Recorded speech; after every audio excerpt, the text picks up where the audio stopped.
I'm your huckleberry. That's just my game. Hello and welcome back to the workshop. Now in today's video I'm going to be making the Doc Holliday shoulder holster from the movie Tombstone. Now I made a pattern for this which you can purchase at londonjacksleather.com. You download it, assemble it, and you'll have a full-scale pattern with all the information, all the templates that you need to build this shoulder holster. Now I'm going to be using the original templates that I developed and used to make the pattern. So with that said, let's get started. So as you can see, here's the pattern fully assembled. It's 9 pages basically that you download it, you trim all the edges off and you stick it together, and then you get a full-size pattern like this. Now these are the original templates that I developed and used to make the pattern. So it's exactly the same as the one I use. And there's all the information on here, specifications, what hardware and bits and pieces you need to make this shoulder holster. So let's cut some leather. So as you can see here, I've got my templates laid out on the pieces of leather that I'm going to be using to make this shoulder holster. And in this case, it's 3mm thick vegetable tanned leather. Now this is the shoulder strap, which you can vary in length depending on the height of the person you're making it for. So in this case, I'm going to shorten it slightly, and that's going to work fine for this particular rig. So the next thing is to mark them all out and get them cut out. Now as this rig is going to be dyed black, I use a biro pen to mark it because it's not going to cause any issues with the colour at the end. So mark around it there, just make a little mark there. These are the location points when you're stitching on the pocket. There's the attachment points for the buckle straps. And there we go.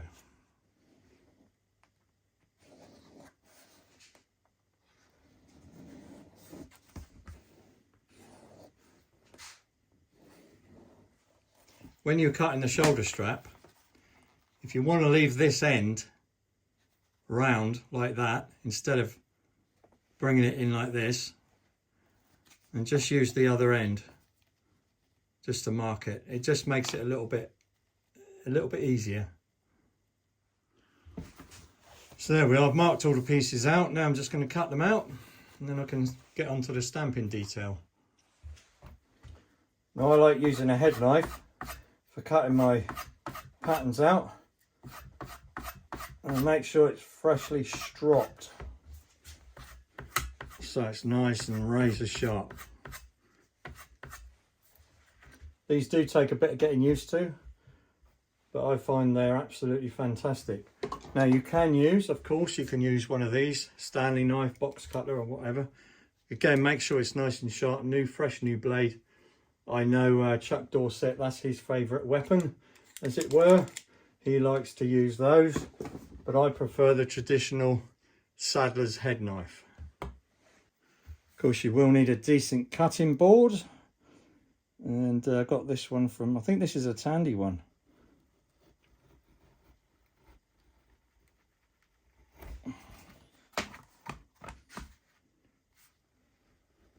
But you can get them from various places.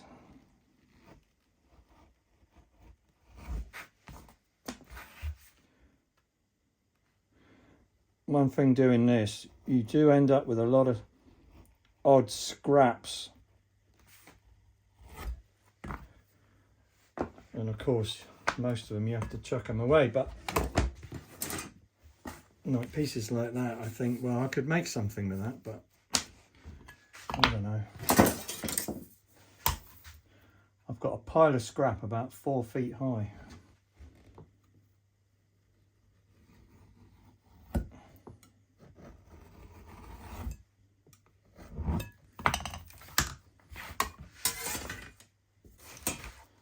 So that's the first one cut out.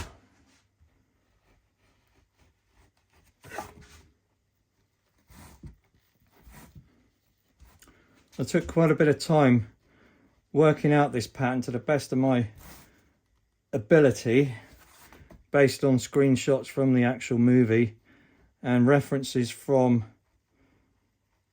the book Tombstone Guns and Gear by Peter Shareko.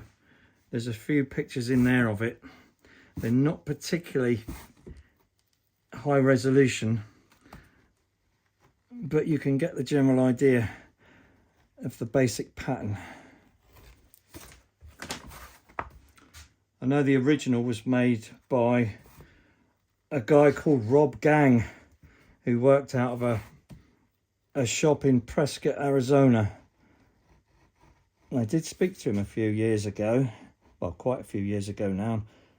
I did intend to go up there and meet him, but I never got the chance in the end. That's the back panel.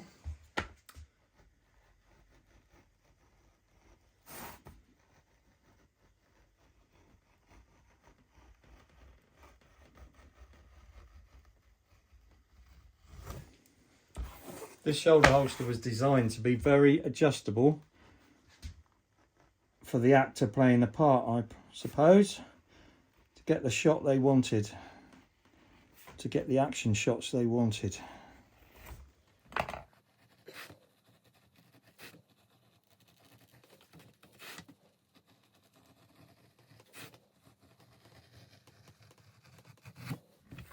Now, you see I've done two markings there. Now, the original pattern calls for this cutout here.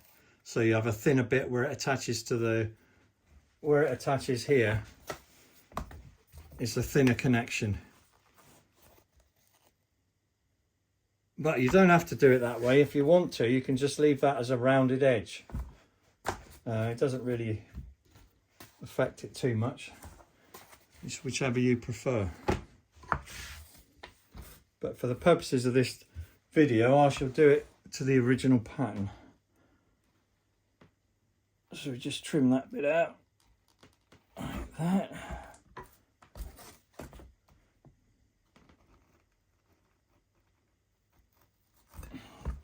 Like that. I'll just cut that.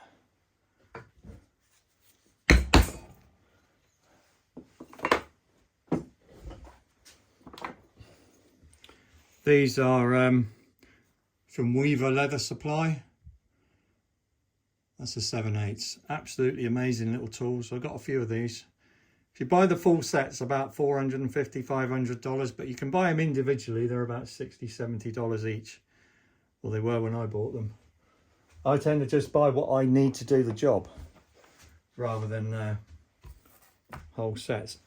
Anyway, so there we go. Look, there's the three parts all cut out. Now the next job, I'm going to do a bit of work on the edges, and I'll prepare this for the basket weave stamping. So what I like to do now is just run around, get the edge off. This is a number 1 horse brand shoes little edging tool.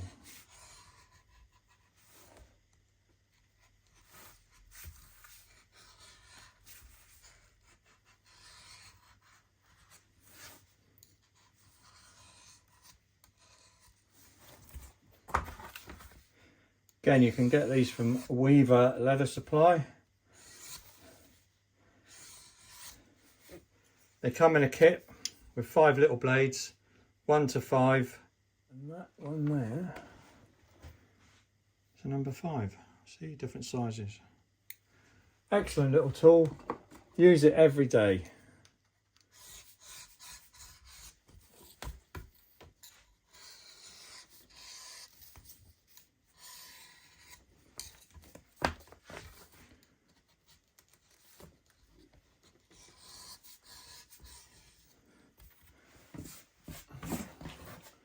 Get rid of that.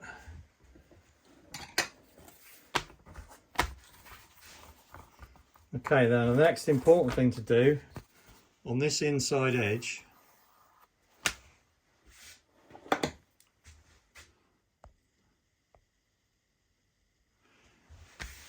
is to skive this down, because this section here will be in the holster. So you want that nice and thin so it's not catching when you put your firearm in. So what I'll do And we use this Barry King skiving tool. This is another tool I use every day. Let's give it a little strop. Jeweler's rouge on this.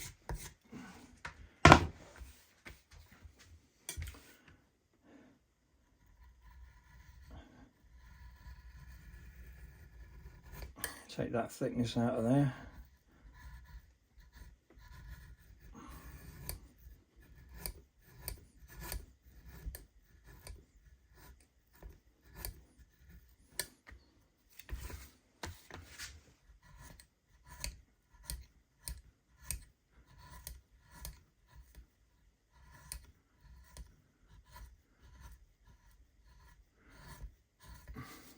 Quite important this, to get a nice flush edge when you're assembling it.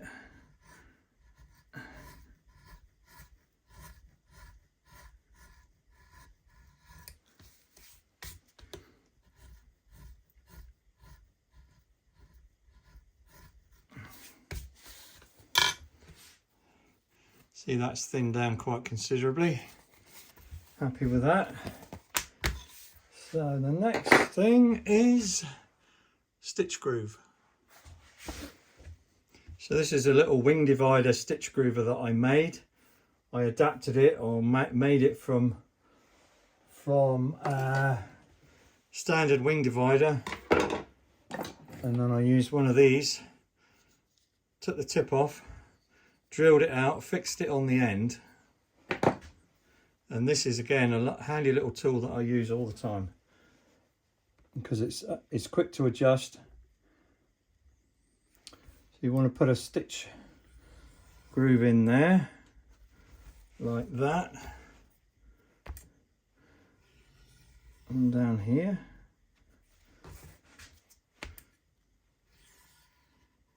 like that.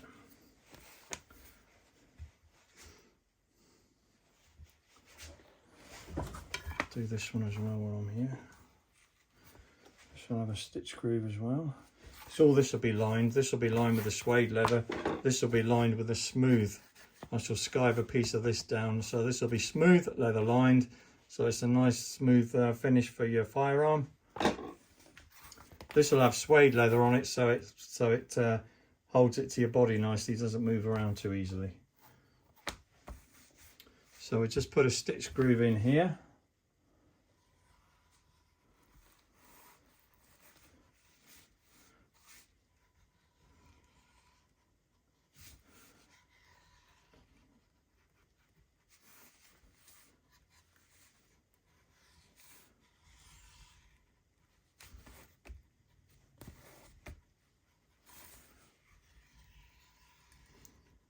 Like that.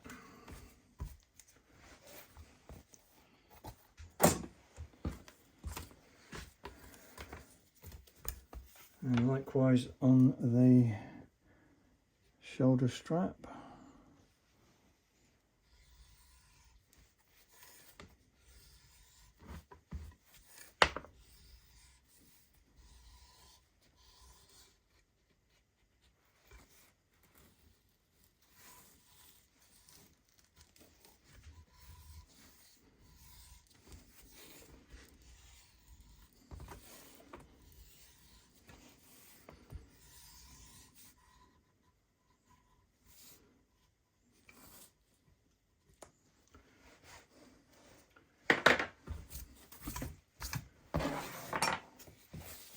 There we go.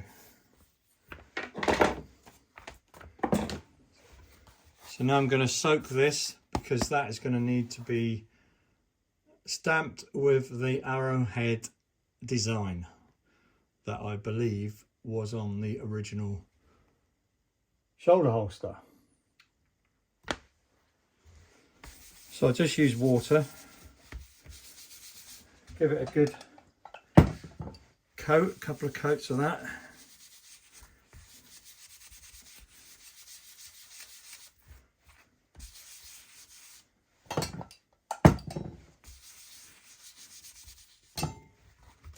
So then what I'll do is I'll put that in a bag That can sit overnight, and then tomorrow it'll be ready to put the arrowhead stamping detail on. So now I'm cutting 3 5/8 straps from the same thickness leather. And this will be the belly strap, the shoulder strap, and the back strap.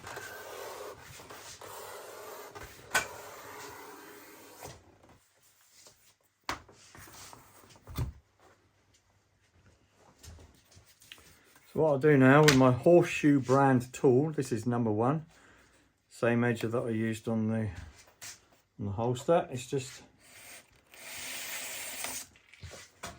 trim all these edges off.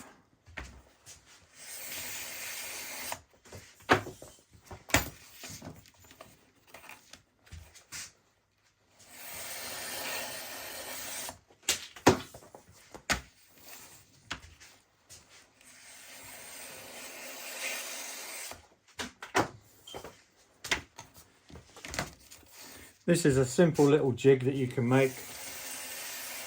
I just used a few scraps of plywood, a few offcuts of leather. Works very well.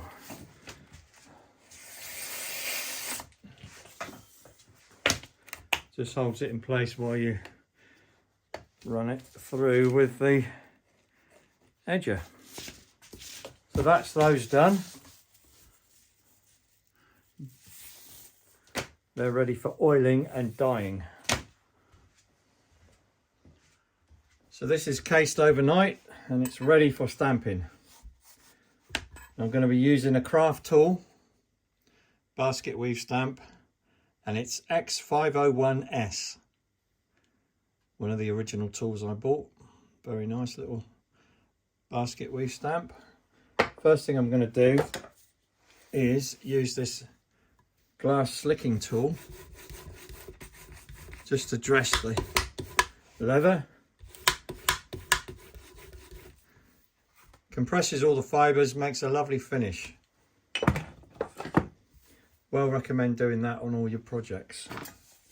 So the first thing I'm going to do is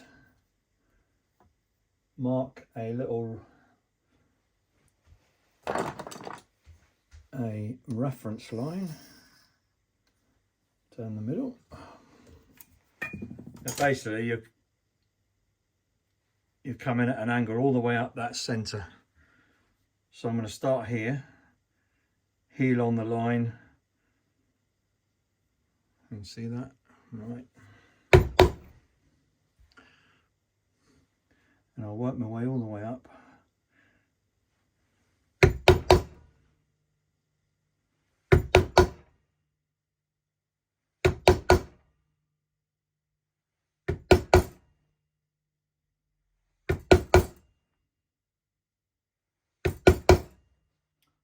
Put a weight on it just to hold it in place.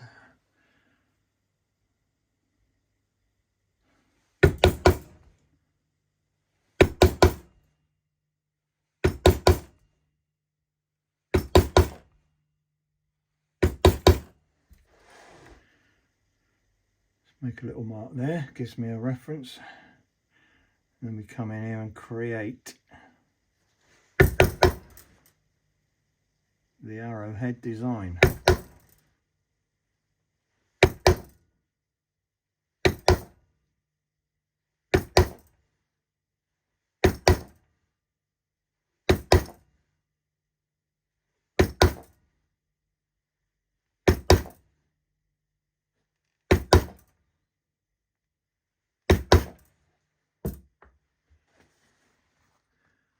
Then you just alternate and fill the whole panel in, and then I'll come back in a minute. I'll do this first and then I'll come back when I'm doing the border. I'm just going to put a little border marking on here using this wing divider.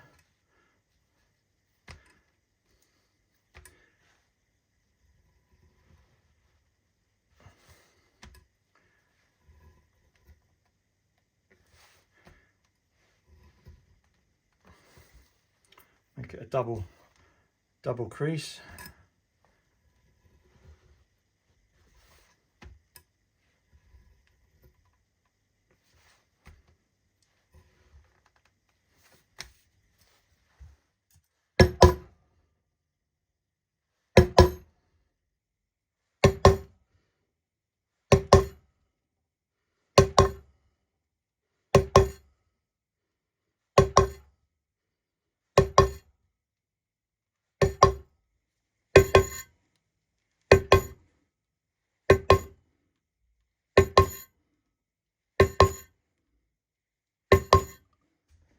So that's all the arrowhead design done. Now I'm going to finish it off with a border stamp. This is a Craft Tool C432.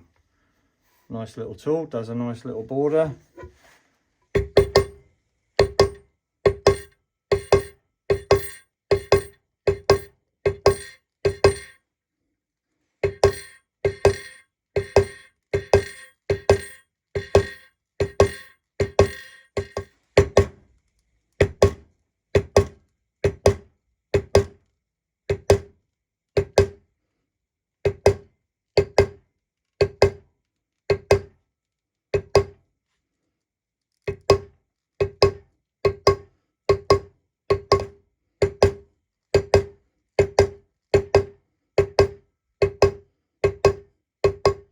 I'm going to use one of these little tiny ones, S724, just to put a little mark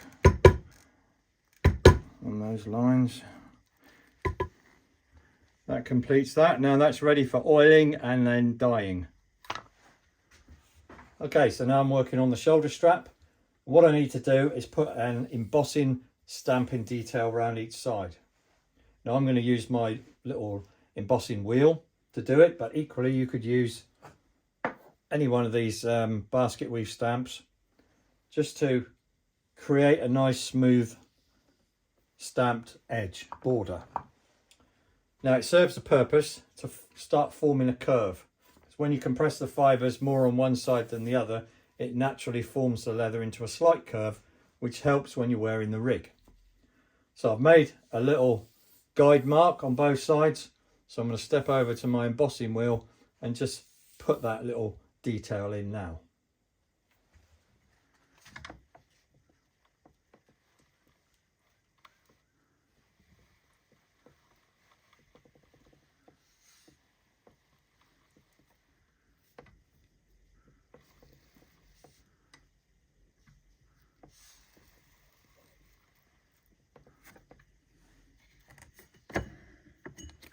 So there we are, there's the embossing detail put on there, and you can see the slight curve that introduces into the strap.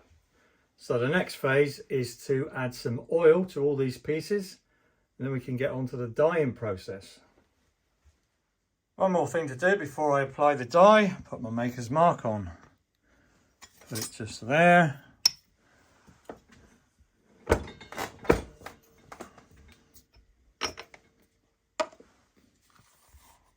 There we go.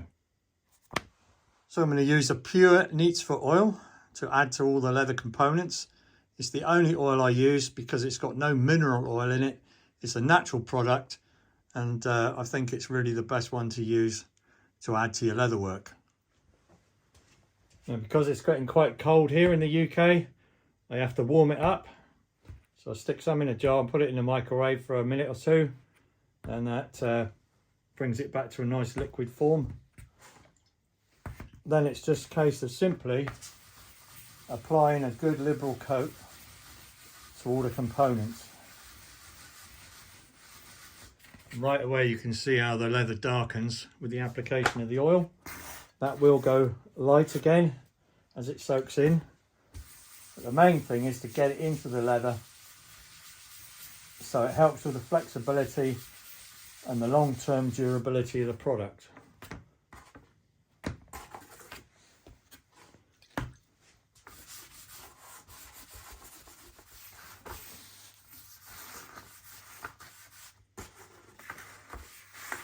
There we go, nice coat of oil there.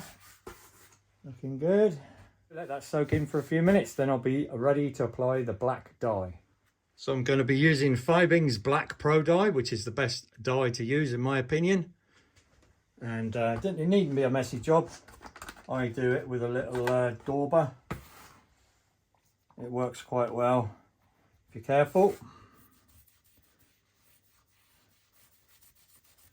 Soaks in really nicely because the oil helps to pull it right into the leather. So I might give it a couple of coats. Dries really quick, but we'll leave it overnight before we continue.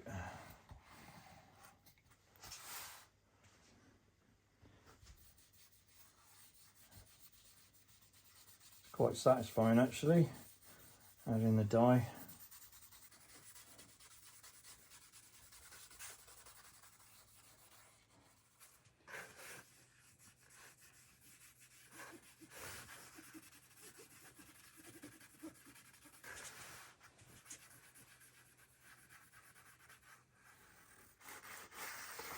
Doing these straps would be easier in a dye bath, and what I would use for that is an old ice cream tub. I'm running a bit short on dye, so I've only got these little pots at the minute. But the daubers work well. Let's put some on the back of the straps. It's this side that really sucks up the dye. Not forgetting the edges.